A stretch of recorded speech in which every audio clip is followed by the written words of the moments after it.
में आपका बहुत स्वागत है। तो आज हम स्टार्ट कर रहे हैं 12th क्लास का इम्पोर्टेंट सब्जेक्टिव क्वेश्चन आंसर, जो कि अब बहुत ही नज़दीक board exam CBSE, Bihar board, UP board, Jharkhand board और अदरवाइज जो भी बोर्ड हैं जहाँ पे एनसीईआरटी फॉलो होती है उसके अकॉर्डिंग हम इम्पोर्टेंट क्वेश्चन करेंगे। अभी तक हमने ऑब्जेक्टिव क्वेश्चन करा था, अब हम सब्जेक्टिव क्वेश्चन की बात करेंगे, क्योंकि अब मेनली बहुत सारे बच्चों का सिलेबस कंप्लीट हो गया है तो सब्जेक्टिव क्वेश्चन नहीं हुआ है और ऑब्जेक्टिव क्वेश्चन बच्चे को याद है और मैंने करा रखा है बहुत सारा। तो अब से हम स्टार्ट करेंगे सब्जेक्टिव क्वेश्चन। तो इस वीडियो में मेनली 4 से 5 क्वेश्चन होंगे, ऐसे ही हमारा वीडियो आएगा जब तक हमारा एग्ज़ाम नहीं आता है, तब तक बोर्ड एग्ज़ाम। तो स्टार्ट करते हैं। फर्स्ट क्वेश्चन है कि 1970 के दशक में इंदिरा गांधी की सरकार होती है, आपको पता होगा। और पूछ रहा है कि 1970 के दशक में इंदिरा गांधी की सरकार की लोकप्रियता जो थी उसके क्या कारण थे, कौन कौन से कारण थे जिसके कारण इंदिरा गांधी की सरकार की लोकप्रियता ज्यादा अधिक थी। तो इसका राइट आंसर आपके सामने में, हम आराम से समझने की कोशिश करेंगे, डायरेक्ट आंसर नहीं लिखेंगे। तो इसका राइट आंसर है कि इंदिरा गांधी ने 1971 के चुनाव में निर्णायक रूप से जीता। ठीक है, क्यों निर्णायक रूप से जीता, इसके पीछे रीजन होगा, इसीलिए तो लोकप्रिय हुए और जाके 1971 में चुनाव उन्होंने जीता। तो आपको हम बता दें पहले कि इससे पहले 1969 में राष्ट्रपति का पद खाली था। आकस्मिक मृत्यु राष्ट्रपति होने के बाद 1969 में राष्ट्रपति इलेक्शन हुआ जिसमें कांग्रेस का बंटवारा हो गया, कांग्रेस ओ, कांग्रेस आर। ठीक है, और उसी समय, इसमें बहुत लंबा टॉपिक है, ज्यादा नहीं जाऊंगा। इसी समय कांग्रेस ने, इंदिरा गांधी ने कहा था कि हम बता के रहेंगे, प्रूव करके रहेंगे कि कांग्रेस ओ जो है, इसमें कांग्रेस ओ जो है इसमें इंदिरा गांधी थी और इसमें जो सिंडिकेट के लोग थे, सिंडिकेट यानी बड़े बड़े नेता जो थे उन्होंने अलग कर, क्योंकि इंदिरा गांधी को निकाल दिया गया था कांग्रेस से।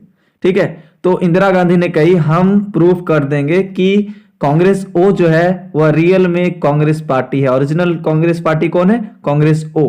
ठीक है, सॉरी मैंने यहां पे गलती कर दिया है, जस्ट पलट दीजिए, कांग्रेस आर इंदिरा गांधी से थी और ओ जो था वो सिंडिकेट से था। ठीक है, सॉरी फॉर मिस्टेक। ठीक है, तो इंदिरा गांधी ने कहा कि कांग्रेस आर जो है मैं प्रूव कर दूंगी कि कांग्रेस आर ही ओरिजिनल कांग्रेस पार्टी है। ठीक है, और वह 1971 के इलेक्शन में वह क्या करती है, प्रूव करती है। ठीक है, 1971 के जो चुनाव था उसमें इन्हें बहुत ज्यादा सीटों पे जीत मिलती है और इनकी सरकार बनती है। ठीक है, उनके नेतृत्व में क्या होता है, उसके बाद चुनाव के तुरंत बाद, ठीक है, पूर्वी पाकिस्तान में एक बड़ा संकट पैदा होता है। क्या संकट पैदा होता है कि जो पश्चिमी पाकिस्तान था उसने इस पे कब्जा कर लिया था। ठीक है, बहुत बड़ा रीजन है। तो इसके फलस्वरूप बहुत सारे जो शरणार्थी थे इंडिया आए, तो इंडिया को पाकिस्तान से लड़ना पड़ा और बांग्लादेश को आजाद करना पड़ा। ठीक है, तो 1971 के चुनाव के तुरंत बाद पूर्वी पाकिस्तान में एक बड़ा संकट पैदा होता है, उसके फलस्वरूप बांग्लादेश का निर्माण होता है। यानी जब संकट पैदा होती है और इंडिया पाकिस्तान से लड़ता है तो उसके बाद बांग्लादेश, जो पूर्वी पाकिस्तान होता है उसका नाम बांग्लादेश पड़ता है, क्योंकि बांग्लादेश आजाद, पूर्वी पाकिस्तान आजाद हो जाती है। ठीक है, तब उसका नाम बांग्लादेश रख दिया जाता है। तो उस समय 1971 में भारत पाक युद्ध होता है। ठीक है, तो भारत की उस युद्ध में निर्णायक जीत हासिल होती है और पाकिस्तान सेना को भारतीय सेनाओं के सामने आत्मसमर्पण करने के लिए मजबूर होना पड़ता है। ठीक है, और इसी घटना से इंदिरा गांधी की लोकप्रियता जो है 4 चांद लग गया था, उनके लोकप्रियता में 4 चांद लग गई थी। ठीक है, और उसके बाद सिर्फ इन्हीं के ही राजनीतिक पार्टियों ने नहीं, इनके अगेंस्ट जो विपक्षी पार्टी थी, ठीक है, यानी पिछली पार्टी, पिछली दल भी बोल सकते हैं उसे, उन्होंने इनके शासन की प्रशंसा किया।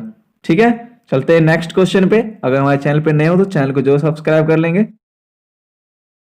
क्वेश्चन है कि ग्रैंड अलायंस, ये बहुत बार क्वेश्चन पूछता है। ठीक है, जहां जहां एनसीईआरटी फॉलो होती है हर एक बोर्ड में ये क्वेश्चन बार बार पूछता है कि इससे क्या अभिप्राय है। तो 1967 में जो सभी बड़ी साम्यवादी पार्टी थी और गैर कांग्रेसी विपक्षी पार्टी थी, इन्होंने क्या कर लिया, एक गठबंधन बना लिया, ठीक है, जो गैर साम्यवाद थे वो और जो गैर कांग्रेसवाद थे, ठीक है, जो कांग्रेस के विरुद्ध थे, ठीक है, तो उन्होंने सब मिलके एक गठबंधन बना लिया जिसका नाम रखा गया ग्रैंड अलायंस, ठीक है। चलते हैं नेक्स्ट क्वेश्चन।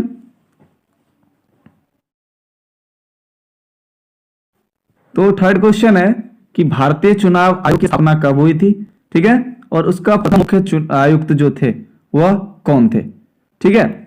तो भारतीय चुनाव आयोग की स्थापना महीने 1950, लेकिन आपको कमेंट सेक्शन में बताना है डेट के साथ, ठीक है, इसीलिए मैं डेट नहीं लिखा है, आपको डेट के साथ बताना है कि भारतीय चुनाव आयोग की स्थापना कब हुई। और इसका नेक्स्ट क्वेश्चन है कि इसके प्रथम मुख्य जो चुनाव आयुक्त थे वह कौन थे। तो प्रथम मुख्य चुनाव आयुक्त सुकुमार सेन थे, ठीक है। और अभी के इलेक्शन कमीशन ऑफ इंडिया कौन है, आप हमें कमेंट सेक्शन में बताएंगे, ठीक है। चलते हैं नेक्स्ट क्वेश्चन की ओर।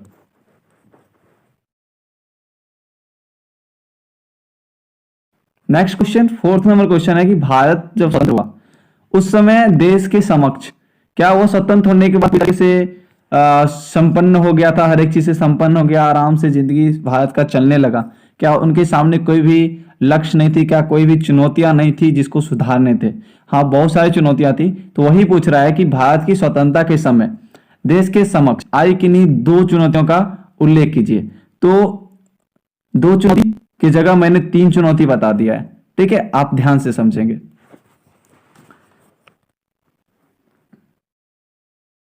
तो इसका राइट आंसर आपके सामने है कि भारत की स्वतंत्रता के समय अगर आप ऐसे पॉइंट वाइज लिख तो बहुत अच्छा नंबर मिलेगा आपको, ठीक है।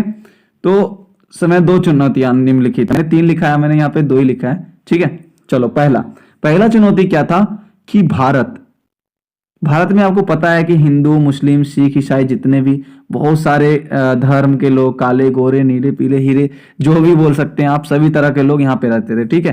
तो सबसे पहला हमारे पास चुनौती थी कि सभी को एक ऐसे एकता के सूत्र में बांधे जिसमें जितने भी भारत की विविधता है, जितने भी भिन्नताएं विविधता है, सारे एक जगह सिमट के रहे, आपस में बंधुता बना के रहे। यह एक चुनौती थी, ठीक है। एंड सेकंड, दूसरी चुनौती क्या थी कि लोकतंत्र को, जैसे हमने स्वतंत्रता प्राप्त किया, लोकतंत्र कायम किया, इसे कायम रखने की थी, ठीक है। यहाँ पे आप मिस्टेक हो गया, टाइपिंग मिस्टेक, इसको सुधार कर लेंगे आप, ठीक है। दूसरी चुनौती लोकतंत्र को कायम करने की थी, ठीक है। थर्ड चुनौती क्या थी, तीसरी चुनौती, जितने भी रजवाड़े थे, आपको पता होगा लगभग 565 रजवाड़े थे उस समय, 565 टुकड़ियां में इंडिया बटा हुआ था, ठीक है। लेकिन इंडिया 565 में नहीं बटा हुआ था, रजवाड़ा जहां पे राजा शासन करता था, कहीं कहीं पे डायरेक्ट ब्रिटिश भी करते, दो तरीके से ब्रिटिश शासन करते थे, एक डायरेक्ट, एक इनडायरेक्ट। डायरेक्ट में खुद करते थे, जैसे मुंबई, मद्रास, और ये चाइना, ऐसे समथिंग, चाइना नहीं, ठीक है, 3-4 जगह, कोलकाता, यहाँ पे डायरेक्ट करता था शासन, जहां पे प्रोडक्शन होता था, ठीक है, जहां पे उसको बहुत ज्यादा जरूरत थी। और कहीं कहीं पे बीच में राजाओं के द्वारा चला था, उसे रजवाड़ा बोलते थे। तो तीसरी चुनौती ये थी कि जितने रजवाड़े उसे भारतीय मुल्क में शामिल किया जाए, ठीक है। तो ये सबसे बड़ी चुनौती थी। और भारतीय में रजवाड़ों की शामिल करने के जो भूमिका सबसे महत्वपूर्ण रही, वह प्रथम जो हमारे गृह मंत्री थे सरदार वल्लभ भाई पटेल, जिनको आयरन मैन ऑफ इंडिया बोला जाता है, जिनका स्टैच्यू ऑफ यूनिटी गुजरात में बनाया गया है, तो उनको माना जाता है, ठीक है। तो वीडियो यहीं से समाप्त करते हैं। वीडियो कैसा लगा हमें कमेंट सेक्शन में बताएंगे। आपके लिए जो क्वेश्चन था हमें जरूर कमेंट सेक्शन में बताएंगे। और वीडियो अगर आपको ऐसे ही चाहिए तो हमें इन्फॉर्म कर दें, और मैं ऐसे ही वीडियो आपके लिए इंपॉर्टेंट सब्जेक्टिव क्वेश्चन का आंसर आपके सामने लाके रखूंगा, ठीक है। वीडियो समाप्त करते हैं। जय हिंद, जय भारत।